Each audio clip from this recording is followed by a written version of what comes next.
Sa number 4, Ama Computer College, tigayo na nga naka-renew sa ilang nga business permit. Dahil sa 9 pagid ka mga establishmento komersyal, ang liwat nga nakabukas. Ginkumpirma ni City Legal Officer Attorney Carol Joseph Chu nga tigayo na nga naka-renew sa business permit ang Ama Computer College Bacolod Campus Huwebes nga adlaw. Serbihan na kuntanis ang closure orders ng CLO ang pribadong eskwelahan apang nagdungan man sa abong adlaw ang pagwa sang ilang nga business permit. Giklaro sang CLO sa tiglawas ang eskwelahan nga wala nila ginapabudlayan ang pagkuha sang permit apang ginahaylo lamang sa syudad ang mga negosyante nga mangin compliant sa layi.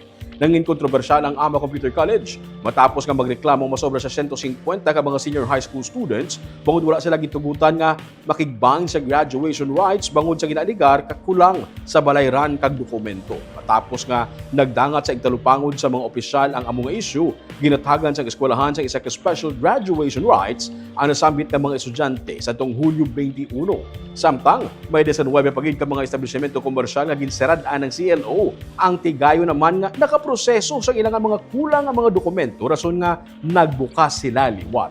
Lakip sa 19 ka nagbukas liwat ang isa ka kilala nga resto bar sa Bacolod City. Parayon man sa kay Cho ang ilang operasyon kag hana sila sa gihapon nga mag-serve sang closure order sa mga baligyaan nga wala sang permit sandig sa rekomendasyon sa Business Permits and Licensing Office. Man to kaya ang ila representative dire na gistoryahanan man kami.